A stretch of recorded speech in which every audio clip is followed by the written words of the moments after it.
여러분 안녕하세요. 부동산 고민 무엇이든 물어보세요 2부 진행의 김지우입니다. 최근 고금리 기조와 집값 하락 우려에 1년 사이 서울 청약 아파트 시장 분위기가 크게 바뀌었다고 합니다. 과거에 163대 1까지 하던 서울 아파트 청약 경쟁률은 최근 9대 1로 급감했는데요.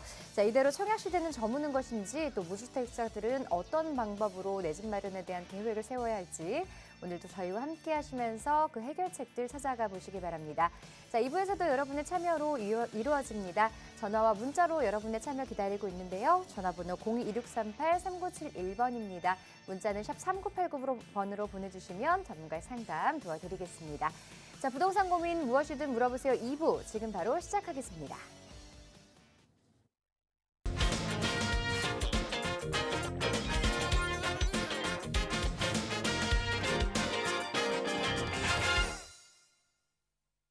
부동산 고민 무엇이든 물어보세요 2부 여러분의 고민 해결해 주실 전문가분 소개해 드리겠습니다. 차동백 부동산경제연구소 차동백 대표이사 자리하셨습니다. 안녕하세요 대표님. 네, 안녕하세요. 반갑습니다. 우리 투자가 굉장히 어렵잖아요. 그렇죠? 투자가 어려운 이유가 있을 거예요. 항상 이 세상 모든 일이 어렵다 이 말은 무슨 말이냐면 내가 잘 모른다 이 말하고 똑같은 거예요. 내가 알고 나면은 어려운 게 하나도 없죠. 그래서 어렵다는 이유를 정확하게 자기는 캐치할 필요가 있습니다. 모든 투자자들은. 그런데 예를 들어서 나는 투자를 하고 싶은 것이 아파트 이외에는 어떤 것도 없어. 그럼 나는 태어나서 죽을 때까지 아파트만 투자해야 되잖아요. 그러면은 태어나서 죽을 때까지 아파트만 계속 올라줘야 되는 거예요. 사면 오르고 계속 그래야 되거든요. 그런데 때로는 아파트 지금처럼 제가 누누이 몇 년 전부터 얘기해 왔지만 사고 나면 떨어진단 말이죠. 그럼 그때는 난 할 게 없지 않습니까?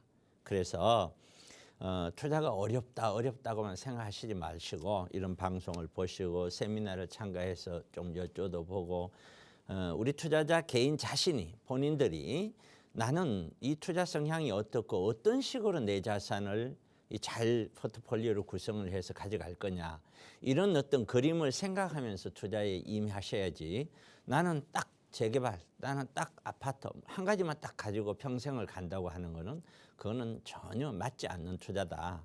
그런 말씀을 꼭 좀 드리고 싶습니다. 오늘도 1시간 동안 우리 시청자분들 고민 해결 한번 열심히 해보겠습니다. 자, 이렇게 어려운 시장일수록 투자 전략을 잘 짜고 그리고 계획을 한번 다시 점검해보는 그런 기회 시간으로 가져보시면 좋을 것 같은데요. 여러분이 투자와 관련해서 궁금한 점들 있으시다면 바로 참여해 주시기 바랍니다. 전화번호 0226383971번으로 전화 주시거나 샵 3989번 문자로 사연 보내주시면 상담 도와드리도록 할게요. 자, 그럼 첫 번째 시청자분 전화 상담 먼저 연결해 보겠습니다. 안녕하세요. 네, 안녕하세요. 네, 반갑습니다. 네. 네, 시청자분 어떤 고민 해결해 드릴까요? 제가 신정 사동 쪽에요. 네. 빌라를 하나 사고 싶어가지고요. 네. 재개발을 보고. 네. 근데 그것이 괜찮은 건지 한번 여쭤보고 싶어가지고요. 신정 4동 쪽에 빌라 다세대 주택 보고 계시다고요. 주소 좀 자세하게 알 수 있을까요? 900 몇 번지로 알고 있거든요. 네, 900번지 일대에 있는 다세대 주택. 요거 지금 투자 목적이신가요? 아니면 거주도 고려하고 계신가요? 투자 목적이요. 투자 목적으로 보고 계시고요. 네. 자, 지금 여기 매수 가격 어느 정도로 알고 계세요? 3억 8천 정도요? 자, 적당한 매수 가격인지 그리고 매수 타이밍, 앞으로의 전망, 자, 이런 부분이 궁금하신 것 같은데요. 전문가의 자세한 상담들 지금부터 한번 받아보도록 할게요. 네, 안녕하세요. 네, 안녕하세요. 반갑습니다. 우리 시청자분님은 네. 여기에 투자를 좀 했으면 하고 마음이 이제 있는데 그 이유를 제가 좀 들어볼까요? 왜 여기 투자하고 싶으세요? 그쪽에 좀 일자리도 좀 그쪽에서 좀 가깝고 그래가지고요. 직장이 가깝군요. 네네네네. 그렇군요. 직장이 가깝다. 직장이 근접돼 있네요. 단지 이거 하나만 가지고 그런 결정을 할까요? 또 다른 이유도 있을 것 같은데요. 없어요. 없어요? 네. 네, 좋습니다. 자, 그러면은 한번 봅시다. 혹시 TV 보고 계세요? 네. 네. 우리가 지금 얘기하신 지역은 신정역 주변이거든요. 네. 그렇죠? 네네. 예, 신정역 주변에 이 지역은 신정역 위에 쪽은 그 목동 신시가지고요. 목동 신시가지가 아닌 이게 신월동 가기 전에 이쪽에 신정동 쪽이 이쪽은 단독 다가구가 많은 지역이에요. 맞죠? 단독 다가구 중에서 지금 우리 시청자분이 관심 있는 거는 이제 다세대. 다세대가 관심 있는 거예요. 왜냐하면 투자 금액이 적으니까. 네. 이게 3억 8천인데 현재 전세가 얼마 정도 들어 있어요? 2억 5천? 2억 5천.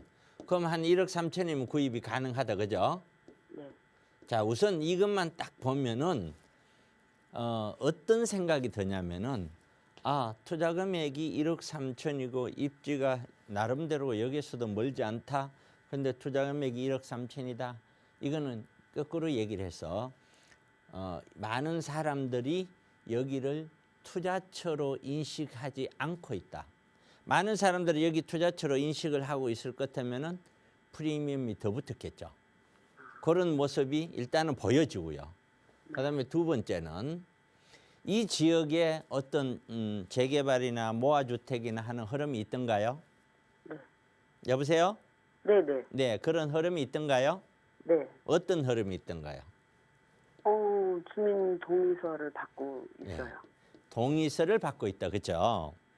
자, 이런 재개발 형태든 아니면 모아주택 형태든 동의서를 받고 있는 형태가 서울시에서는 얼마만큼 되는지 저도 모르겠습니다. 너무 많아서 서울시 전체가 너무 많아서.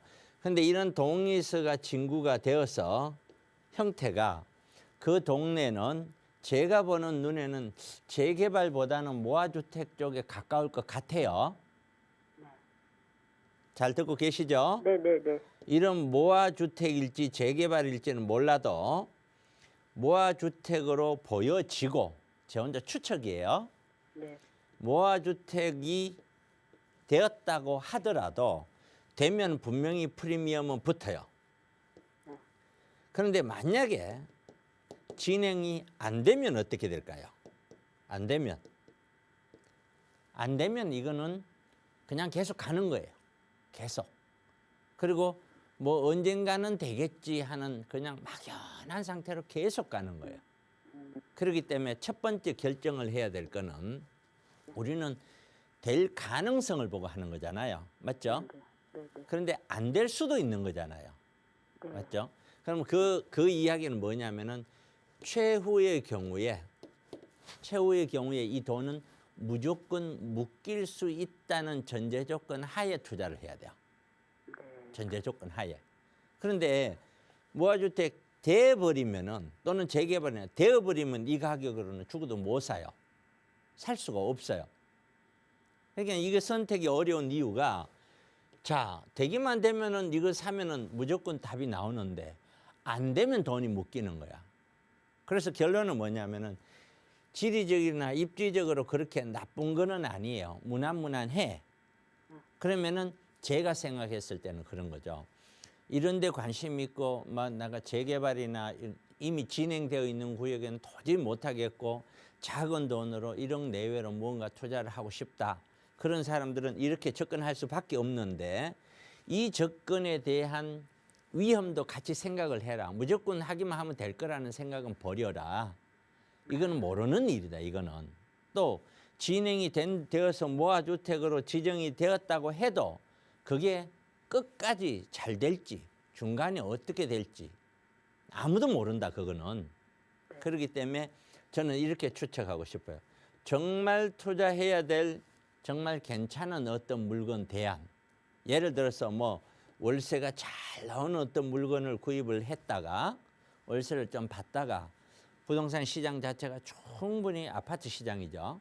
충분히 조정을 받고 나면은 그때 어쨌든 월세 나오는 것과 뭐 대출 이용하든지 갖고 있는 돈하고 합쳐서 그때 뭐 4, 5년 뒤에나 투자를 하겠다 하는 이런 계획으로 하나를 갈 수도 있고 두 번째는 지금 말씀하신 대로 이런 구역에 구입을 해서 한번 요 구역의 진행에 내가 배팅을 해보자 할 수도 있는데 그 차이점이 뭐냐면은 제가 말씀드렸던 월세를 구입을 하거나 하는 이런 형태는 위험이 별로 없어요.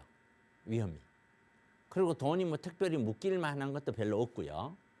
그런 반면에 이거는 갑자기 퍽퍽 튀는 그런 가격이 올라간 이런 거는 없어요. 그런 반면에 두 번째는 이런 데 투자하는 거는 이게 안 돼 버리면은 팔리지도 않고 영원히 돈이 묶여 버리는 거예요. 아예 묶여 버리는. 아예 묶이니까 뭐 이러지도 저러지도 못하는 상황에서 그냥 쭉 가야 되는 거죠. 당연히 주택 숫자는 들어가는 거고요.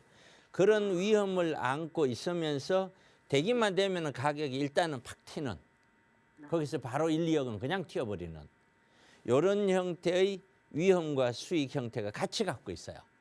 그렇기 때문에 제 생각에 1번이 좋다, 2번이 좋다라고 제가 권하기는 상당히 어려워요. 다만 제 성향은 제가 가지고 있는 성향, 제가 정답이다라는 것이 아니에요. 제가 가지고 있는 성향은 자본의 여유가 있는 사람이라면 한번 배팅을 해봐라.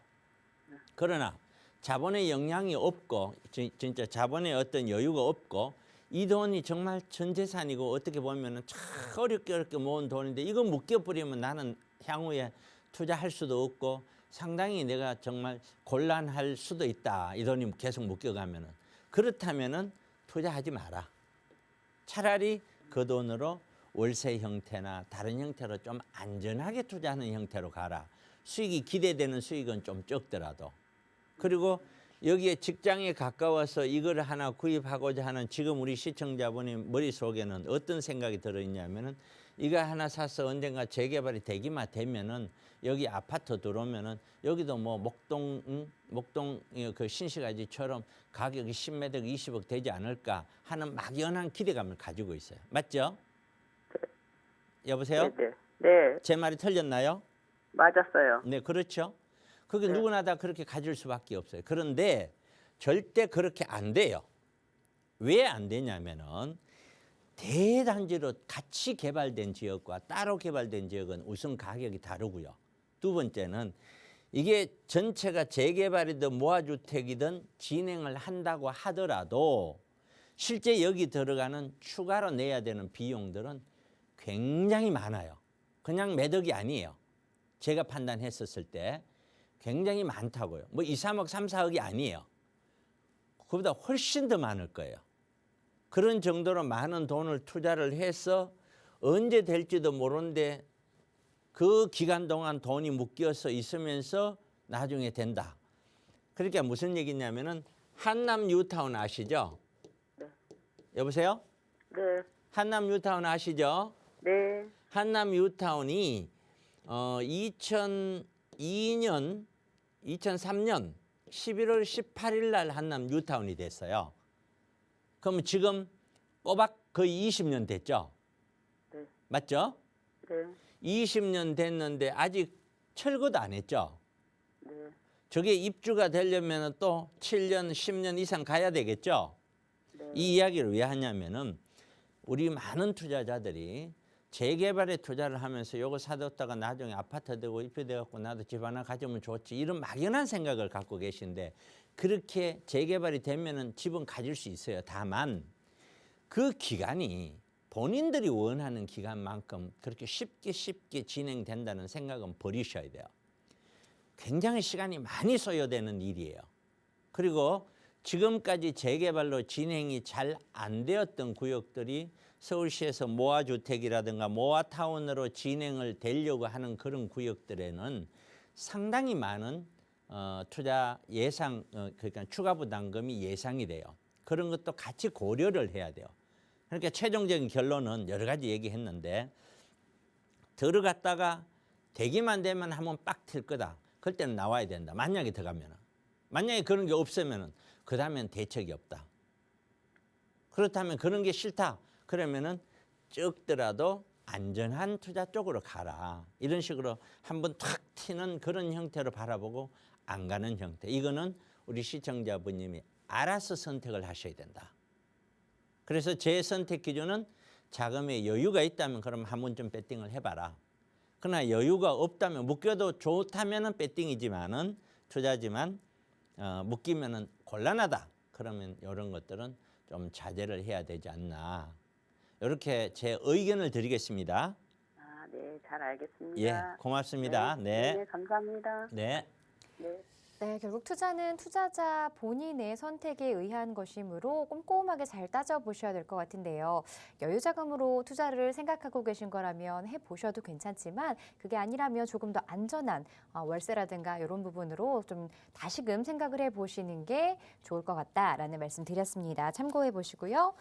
자, 계속해서 다음 시청자분 전화 상담 연결해 보겠습니다. 안녕하세요. 여보세요? 네, 반갑습니다. 네. 네, 전화 연결되셨는데 어떤 고민 해결해 드릴까요? 아, 서대문구 홍인동에 나홀로 아파트를 하나 사놓은 게 있어요. 네. 근데 지금 그걸 팔아야 될지 계속 가져가도 괜찮을지 그거 좀 궁금해서요. 나홀로 아파트 어떤 아파트인지 좀 알 수 있을까요? 초원 아파트요. 초원 아파트요. 네. 여기 거주하고 계세요? 아니요, 세놨어요. 아, 임대 주고 계시고 언제부터 보유하셨을까요? 2년 됐어요. 2년 가지고 계셨고요. 네. 자, 지금 매도를 해야 하는 건지 아니면 가지고 있으면 가격 상승 여력이 있는지 뭐 이런 부분들이 궁금하신 것 같아요. 전망에 네네. 대해서 전문가 의견 한번 자세하게 들어볼게요. 네. 네. 안녕하세요. 네, 안녕하세요. 네. 자, 이게 제가 어떤 투자를 할 때 말이죠. 네. 제가 투자를 했는 분들 이렇게 보면은 정말 그 사람 성향이 보여요. 투자 성향. 네.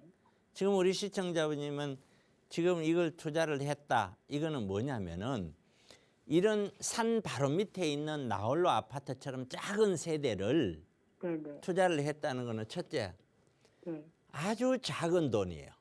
네, 작은 돈으로. 아주 작은 돈으로 아파트를 가져니까 아파트라는 이미지는 좋은데 네. 작은 돈으로 살 수 있으니까 내 돈으로 맞춰서 요거라도 사자.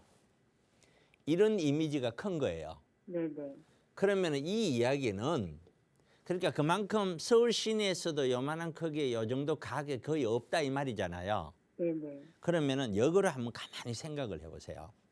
네. 서울 시민들이 전부 다 바보라서 이 아파트를 모르고 있을까요? 알겠죠, 그죠? 네네. 어느 누군가는 알겠죠. 네. 아는데도 불구하고 가격이 싸다 이 이야기는 남들이 관심을 안 둔다 이 말이에요.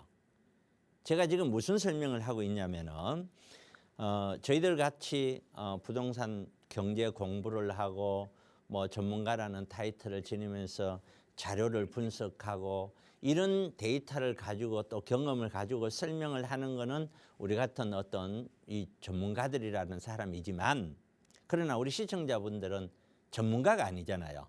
네네. 그럼 시청자분들이 어떤 부동산을 투자할 때는 저희들 같은 어떤 데이터라든가 어떤 이런 경험치를 가지고 투자하는 게 아니잖아요.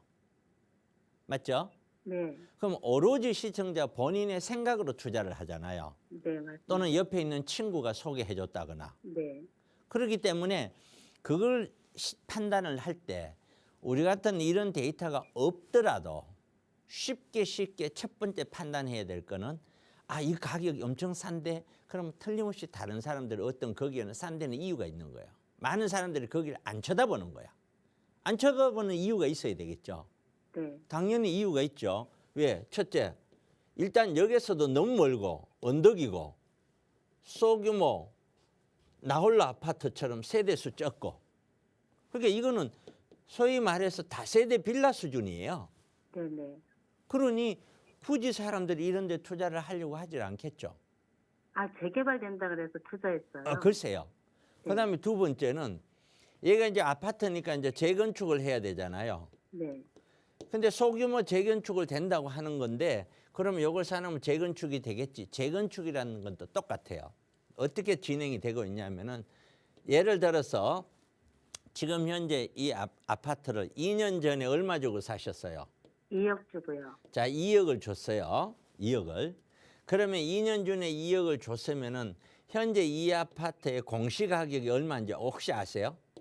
잘 몰라요. 잘 모르시죠? 네. 이 가격보다 훨씬 낮아요. 제가 봤을 때는 공시가격은 1억 초반 이상으로 안 보여져요. 네네. 그러면은 예를 들어서 뭐 한 1억 2천이나 뭐 이 정도 된다고 가정을 할게요. 네. 이거는 가정이에요. 네. 그러면 이 1억, 나는 2억을 주고 샀지만 이거는 1억 2천밖에 나는 가치가 없는 거예요. 네. 이렇게 딱 정확하게 맞아떨어지는 않지만 논리가 그런 거예요. 나중에 여기가 아파트 된다고 칩시다. 그럼 아파트 되기 위해서는 어떤 아파트를 짓는 공사, 그러니까 뭐냐면은 시공사들이 여기 들어와서 나 아파트 짓겠다 하는 사람이 있어야 되겠죠. 네네. 그러면 요 작은 아파트 산 밑에 요거에 뭐 삼성이든 LG든 큰 대기업체가 여기 짓겠다고 할까요? 아니요. 절대 안 하겠죠. 네. 그러면은 소위 말해서 워낙 규모가 작으니까 정말 이름 없는 업체에서 지으려고 하겠죠. 아, 그럼- 근데 거기 저 일대가 공공재개발로 동의서를 받아갖고 저기 서울시에 들어갔는데 탈락이 됐어요. 네, 좋아요. 그래서 통상적으로 보면은 재개발 쪽이나 재건축 쪽이면 지금 이런 시공사 선정의 문제도 있고 또 아울러서 시공사 선정이 되어도 지금 아시다시피 공사비라든가 이런 것들이 굉장히 많이 들잖아요. 네네. 그런 비용들을 얘가 세대수가 많으면 예를 들어서 뭐 한 1000세대 되는데 재건축을 했더니 한 1500, 1600세대가 되더라. 네네. 그러면 한 1000세대 조합원들에게 줘도 한 5, 600세대 남잖아요. 그러죠. 그 남으면 그걸 팔아서 네. 일반 분양에서 그 들어오는 돈으로 이런 공사비를 충당하거나 뭐 하면 상당 부분 충당이 하고 이 조합원들은 그만큼 적게 내면 되겠죠. 네. 그럼 똑같은 논리로 이것도 그렇게 됐었을 때 더 팔 수 있는 세대수가 많이 생기느냐라는 거거든요. 네네. 이게 안 그래도 단일 평수 조그만데 그럼 지금처럼 전부 다 이게 열 몇 평짜리잖아요. 네네. 열 몇 평짜리로 전부 다 세대수를 다시 지을 수는 없는 거 아니에요. 그러죠. 그럼 20평대나 30평대로 가면은 세대수가 지금 80세대인데 뭐 130세대, 150세대 막 넣느냐? 그렇지 않거든요. 그렇죠. 그러니까 그만큼 중간에 비용이 많이 들어가게끔 돼 있는 거예요. 이런 거는. 네. 그러면 이것도 해야 되고 그러고 나서 시간이 가야 되겠죠. 네. 그러고 입주를 하는 거예요. 이게 얼마만큼 걸릴지 몰라도. 그리고 여기에 입주했다고 치자고요. 여기에 25평 아파트가 신축이 지금 들어왔다고 가정을 하자고요. 그럼 얼마 할 거냐 이거야. 그러면 여기 밑에 있는 역세권의 신축 25평을 지금 가정하면 강북이든 어디든 가면 지금 가격대가 조정이 돼서 지금 전부 다 10억 밑으로 다 떨어졌는데 그럼 여기는 얼마 하냐 이거지. 여기에 9억 10억 갈 거냐는 거죠. 그것도 어렵단 말이죠. 그러면 결과적으로 모든 비용들은 이 사람들이 다 내야 되는 거예요. 그러니까 무슨 이야기를 드리고 싶냐면은 재건축을 한다고 해서 무조건 좋은 게 아니에요. 재건축을 하기는 하되 내가 추가로 들어갈 돈이 별로 없거나 작은 쪽 그런 재건축이 좋은 거지. 내가 내 돈 다 내고 재건축하면은 그 별로 좋은 거 없잖아, 그렇죠? 그러죠. 그런 의미의 아파트예요. 그렇기 때문에 이런 아파트들은 일단은 2년 전에 샀으면 이것도 일단 올랐어요. 다만 문제는 오르면 바로 빠져야 되는 거야. 네네. 그래야 되는데 지금은 이제 과연 팔릴지 제 생각에는 이거 거래가 이게 진짜 운이 안 따르면 거래가 안 될 것 같거든요. 네네. 그래서 팔 수만 있다면 팔고 나오는 것이 맞지 않나. 네. 팔고 나서 나중에 여기 재건축 된다고 하더라. 그래서 얼마 올랐다 하더라. 그런 아니, 것들은 무시하고요. 아니 거기가 거기 아파트만 재건축이 되는 게 아니라 네. 그 이때가 공공 재개발 된다고 동의서를 다 받았어요. 아니 전부 다를 개발을 되어도 네. 된다고 해서 네. 이 아파트가 더 좋아질 그런 건 없다니까요. 아. 지역이 전체적으로 되니까 야, 전체적으로 아파트 세대 많이 들어오니까 무조건 그렇게만 생각하면 안 된다고요. 아. 항상 평가라는 것이 가장 중요해요. 네. 내가 얼마 주고 샀던 얘를 얼마를 평가받을 거냐. 이게 네. 기준이거든요. 네네. 근데 내가 샀는 것보다 평가를 훨씬 더 적게 받는다. 그러면 그만큼 언덕에서 그만큼 간다고 하더라도 그만큼 공사비가 많이 들 텐데 그런 공사비들을 부담을 해야 되잖아요. 네네네. 그러니까 기본적으로 파는 것이 좋겠다. 그래도 미련이 남으면은 네. 제 생각에는 한 2, 3년 정도를 한번 놔둬봐라. 놔둬보면서 제 얘기가 맞는지 틀린지를 한번 검토를 해봐라. 네. 그게 아니면 지금이라도 시장에 나가서 이게 공공재개발 되었다고 치자. 네. 되었다고 가정하고 나서 수지 분석을 한번 해보셔라. 네네. 한번 해보고 나면은 제가 오늘 이야기했던 것에 대해서 무슨 의미인지 깨닫게 될 거다. 네네. 그러면 그때 판단을 해서 안 되겠다. 정리를 하자. 아니면 가져가겠다. 판단해도 늦지 않다. 네. 근데 항상 많은 그 부동산들이 갖고 있는 단점이 뭐냐면은 이게 안 팔리는 거예요. 네. 부동산의 단점은 쉽게 안 팔리는 것이 부동산 단점이에요. 맞아요. 그 대신에 장기적으로 보면은 그래도 기본적인 가격만큼은 어느 정도 올라가 주는 것이 또 부동산의 장점이에요. 네네. 그런 반면에 주식은 하루아침에도 엄청나게 올라갈 수 있고 엄청나게 까먹을 수 있는데 팔려고 마음만 먹으면은 내가 돈 뭐 100원, 200원만 내려도 바로 팔려요. 네네. 이게 장단점이 있단 말이에요. 네네. 그 주식 같은 경우는 굉장히 위험이 큰 만큼 굉장히 기대 수익도 커요. 네. 그런 반면에 부동산은 굉장한 위험은 그렇게 크지는 않지만 그렇다고 굉장한 어떤 수익을 바로 갖다 주지는 않아요. 네. 시간이 많이 필요로 해. 네네. 그런 장단점을 좀 보시고 네. 제 최종적인 결론은 아까 말씀드린 대로 저는 이런 거 정리하고 싶은데 네. 정리했다가 3, 4년 더 지난 뒤후에 네. 충분히 자금을 어느 정도 좀 더 마련을 해서 좀 더 그래도 이 형태보다는 좀 더 좋은 형태로 투자를 하고 싶은데 네네. 그래도 미련이 남으시거든 네. 꼭 여기가 공공재개발이 다시 되었다고 가정을 네. 하고 과연 이런 물건들을 이렇게 가져가는 게 맞는지를 한번 검토를 해보셔라. 그래도 검토해보면은 정말 이게 공공재개발 되면은 돈이 남는구나 안 남는구나 나중에 어느 정도 되는구나 이런 것들에 대해서 한번 예상치를 해보면은 오늘 제가 한 말씀을 좀 충분히 이해하겠다. 그 나머지는 제 세미나 오셔서 들으세요. 네. 그렇게 말씀드리면 되겠죠? 근데 선생님은 지금 저기 팔리기만 하면 처분하는 게 낫다고. 예, 저는 말씀하시는 거잖아요. 그렇게 생각합니다. 네, 네, 그리고 네, 충분히 좀 시간을 두고서 네네. 지금 막 들어가는 것보다는 상당히 시간을 두고서 좀 시장이 어떻게 되는지 좀 보고 네네. 그런 다음에 들어가도 늦지 않지 않을까 네네. 이런 생각을 해봅니다. 왜 서울 시내 투자처가 어디 한두 군데예요, 그렇죠? 네, 맞습니다. 네, 저는 그렇게 생각합니다. 네, 감사합니다. 네, 고맙습니다. 네, 감사합니다. 네, 가능하다면 지금 매도를 좀 하시고 현금을 보유하시다가 조금 더 좋은 투자처를 살펴보시고 난 후에 재투자를 생각해 보시는 건 어떤지 권유드렸으니까요. 참고해 보시고 조금 더 자세한 내용 궁금하시다면 세미나 한번 참석해 보시는 것도 도움 되겠습니다. 자, 계속해서 전화 한 통 더 받아보겠습니다. 안녕하세요. 여보세요? 네, 여보세요. 네, 전화 연결되셨어요. 예, 네. 네, 어떤 고민 해결해 드릴까요? 제가 화곡동에 있는 빌라 매매를 고려하고 있거든요. 네.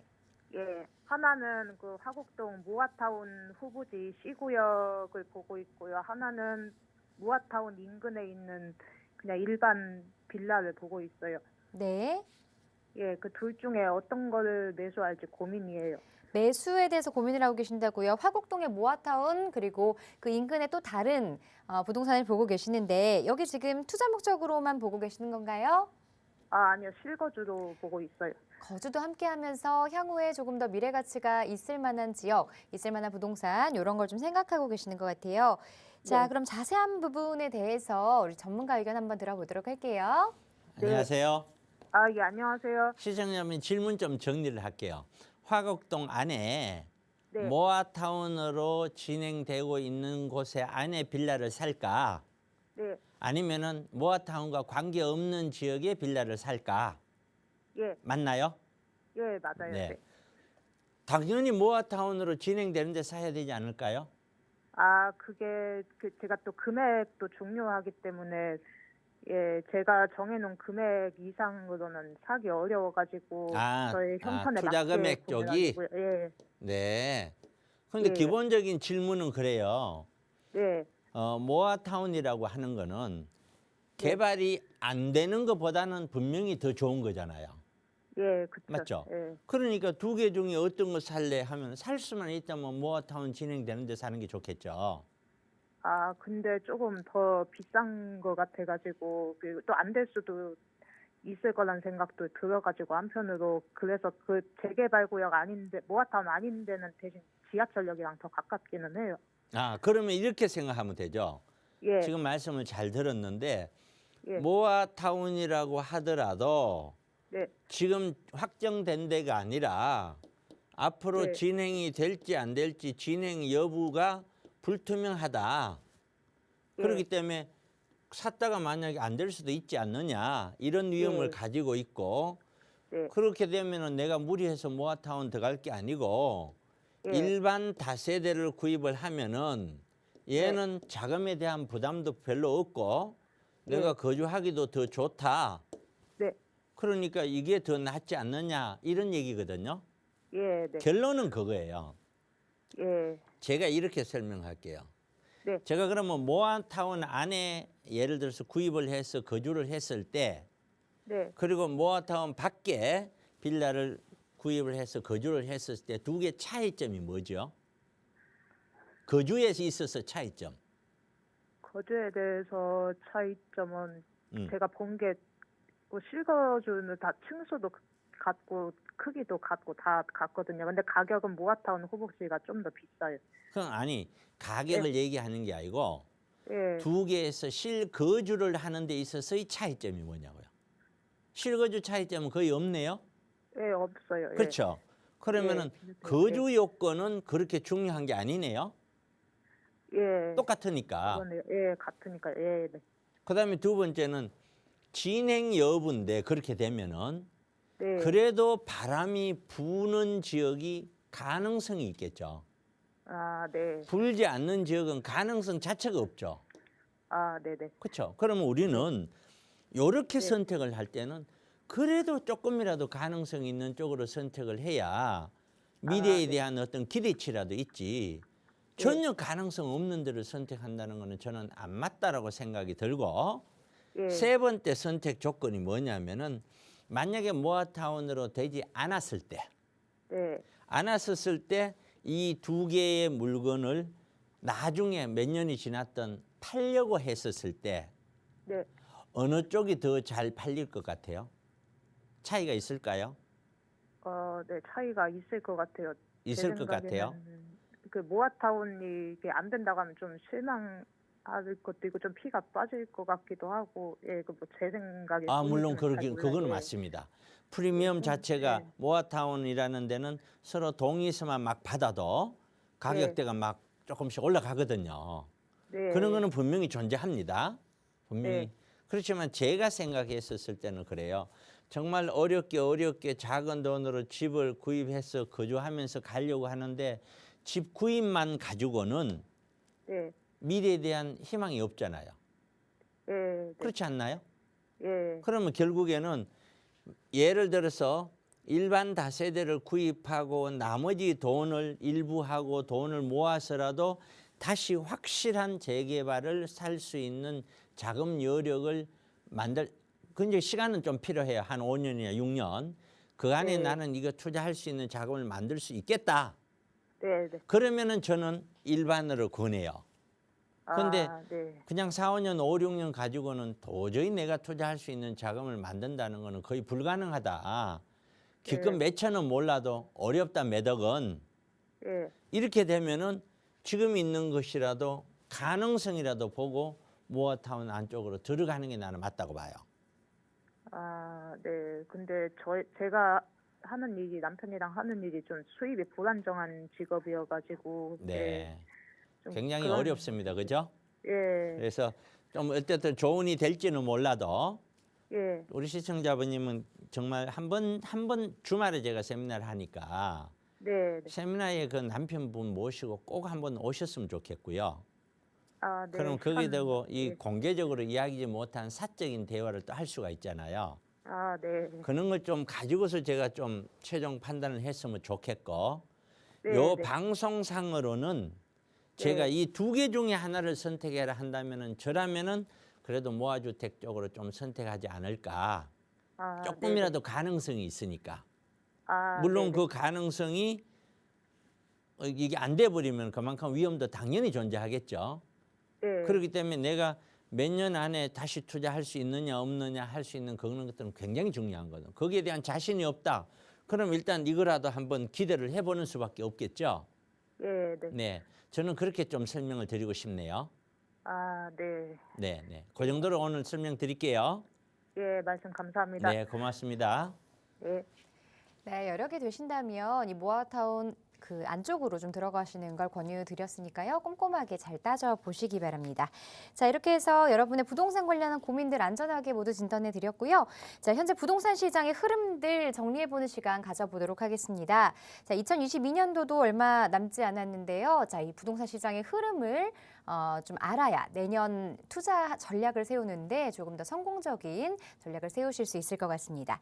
자, 대표님 내년 부동산 시장 어떻게 보고 계세요?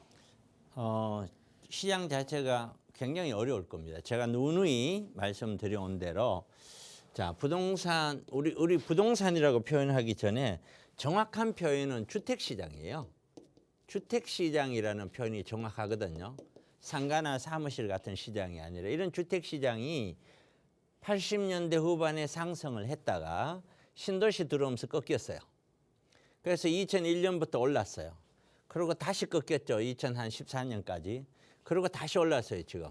그리고 다시 꺾여요. 지금 이런 상황이에요. 흐름 자체가. 그러면은 우리가 언제든지 그래요. 지나놓고 보면은 그때는 뭐 때문에 올랐다. 그때는 뭐 때문에 떨어졌다. 이런 거는 사후에 소위 말해서 분석한다는 사람들이 하는 이야기예요. 근데 결론은 그거예요. 우리 시청자분들이 꼭 알아야 될 사항이 있습니다. 어떻게 이야기하다 보니 세미나처럼 됐는데 돈의 흐름이에요. 돈. 정확하게 얘기하면은 돈을 가진 사람이 얘가 수요예요. 수요. 수요가 커지면은 당연히 가격은 올라가겠죠. 당연히. 공급이라고 하는 거는 공급은 우리 주택 시장에 있어서의 공급은 1, 2년 사이에 완전히 바뀌고 완전히 줄어들고 하질 않아요. 그렇기 때문에 1, 2년, 2, 3년, 길게 잡아야 3, 4년 이 정도 수준에서는 이러한 공급량이 크게 주택시장의 가격을 미치지는 못해요. 그러면 결국에는 돈을 가진 사람과 플러스 이 하나가 더 있어요. 돈 가진 사람의 마음이에요. 마음. 이것이 줄어들면은 가격은 꺾이는 거예요. 그런데 돈 가진 사람 마음이 다시 일어나면은 가격은 다시 반등을 하는 거예요. 이유는 여러 가지가 있어요. 자, 우리가 지금 이런 이야기들 하죠. 금리가 많이 올라서 부동산이 내려가. 그거를 다른 말로 표현하면 금리가 오르다 보니 그만큼 시중의 자금 유통 자체가 쉽게 어렵고 그러다 보니 앞으로 경기는 어려워질 것 같고 내년에는 올해보다 훨씬 어렵습니다. 이러한 어려워질 것 같으니까 돈을 가진 사람은 그래 지금은 투자할 게 아니라 돈을 가지고 있자. 저도 그 중에 한 사람이거든요. 돈을 가지고 있자. 지금은 투자하지 말고 돈을 붙잡고 있자. 이런 마음이 생겨난다는 거죠. 그래서 수요, 이게 수요라고 그랬잖아요. 수요가 줄어들게 돼서 가격이 떨어지는 거예요. 이렇게 되는 거예요. 금리 때문에 돈 가진 사람의 마음에 영향을 줘서 수요를 떨어뜨리는 거예요. 마찬가지죠. 두 번째로 보면은 우리가 지금 60대 이상의 많은 노후자들이 노후 대책이 준비가 안 돼 있어요. 노후를 하려면은 노후 대책을 써야 되는데 노후 대책을 하자니 아파트를 팔아야 되는 거죠. 아파트 팔지 않고는 노후가 되질 않아요. 그런데 이 아파트를 팔려고 하니까 팔리질 않죠. 그런데 아파트 안 팔리면은요. 노후가 쉽지 않아요. 서울 시내에서 제가 계산을 해보면은 서울 시내에서 둘 부부가 30년 동안 아니면은 자녀가 없다고 가정하고 또는 출가를 다 했다고 가정하고 노부모께서도 이미 다 연료하시고 안 계신다고 가정을 하고 딱 두 사람이 서울 시내에서 노후를 하기 위해서는 필요한 돈이 얼마냐. 그래도 최소한의 비용 자체를 계산했더니 400만 원에서 500이 나와요. 월. 이게 노후 자금이에요. 최소예요, 이게. 그런데 400만 원, 500만 원 월 이 정도 수입이 나오려면은 내가 현금을 얼마를 가지고 있어야 되냐면 부동산으로 보면은 15억에서 20억 정도 되는 부동산, 수익형 부동산을 구입을 했었을 때 이 정도 돈이 나오는 거예요. 그러면은 서울 시내에서 아파트 한 채를 가지고 있고 어느 지역이든 가지고 있으면서 나머지 돈이 15억, 20억 갖고 있는 사람들이 그렇게 많냐라는 거죠. 그렇지 않거든요, 이게. 그럼 이 이야기는 무슨 얘기냐면은 지금도 계속 진행되고 있지만 엄청나게 많은 세대들이 이 부동산을 매도해서 노후를 해야 된다는 거예요. 그러니까 이분들은 팔아야 돼. 그런데 오른다고 하니까 안 팔고 있다가 이제는 안 팔린 다 안 오른다 하니까 다 팔린다고 생각하는데 안 팔리는 거죠. 그렇기 때문에 두 번째 원인은 첫 번째는 금리가 이런 영향을 줬고 두 번째는 노후를 위해서 팔아야만 되는 수요가 있기 때문에 그런 공급, 그분들은 이제 공급이죠. 있는 물건을 팔아야 되니까 이것에 의해서 가격대가 또 올라가기가 힘들어요. 그리고 마지막 또 세 번째는 뭐냐면은 이게 이제 장기적으로 보면 공급인데 3기 신도시나 서울 주변에 있는 신도시 물량과 서울 시내에 있는 오세훈 시장이 2030년까지 계획되고 있는 공급 계획이에요. 그 공급 계획이 서울만 하더라도 2030년까지 80만 호 공급 이렇게 될 거라고 보지는 않아요. 80만 호는 위례 신도시 18개를 서울시 안에 두고 만드는 물량이에요. 이 정도로 공급이 되면 지금 당장은 아니지만 2025년이 지나면서 2026년, 2027년대를 가면은 공급 물량이 이 상태로만 간다면 어마어마하게 늘어나요. 어마어마하게 늘어나기 때문에 가격을 다시 반등시키기는 어려울 거다라고 저는 보는 거예요. 여기다가 하나 더 우리는 인구가 줄기 시작을 했어요. 이 인구가 주는 걸 우리는 경험해 보지 않았기 때문에 이 주택시장, 아파트 시장이 가격이 다운되는 이 상황에서 바닥까지 밀고 가면서 다시 인구가 주는데도 불구하고 다시 반등할 수 있는 힘이 생길지 안 생길지는 좀 더 두고 봐야 돼요. 이런 요인들 때문에 앞으로도 부동산 시장은 계속해서 떨어질 겁니다. 혹자는 금리가 지금 너무 오르면은 금리는 당연히 내년에도 계속 상승된 상태에서 좀 더 올라갈 것 같아요. 올라진 상태에서 금리가 유지될 거예요. 이 금리가 떨어지려면은 물가가 떨어져야 돼요. 그런데 지금까지 전 세계 경제에서 이렇게 금리가 올랐을 때, 물가가 올랐을 때 물가가 떨어지는 게 하루아침에 1, 2년 사이에 떨어진 적이 한 번도 없어요. 이거는 수년이 걸려요. 물가가 떨어지는 데까지. 그렇기 때문에 우리 금리가 올랐는 것도 내년에 어떤 정점을 찍을 확률이 높고 내년에는 떨어지기는 어렵다고 보고 후년부터 조금씩 시장을 봐서 조금씩 떨어뜨리지 않겠느냐라고 생각을 해요. 자체가. 그러면 이러한 형태로 금리가 수년에 걸쳐서 조금씩 떨어질 거고 부동산은 내년에 경기가 나빠지면서 전체적인 심리는 더 얼어붙을 거고 그래서 부동산 시장은 제가 늘 말씀드렸듯이 본격적으로 어려워지는 거는 내년 상반기를 지나 하반기부터는 정말 어려워질 거다. 제가 이 방송에서도 말씀을 드렸죠.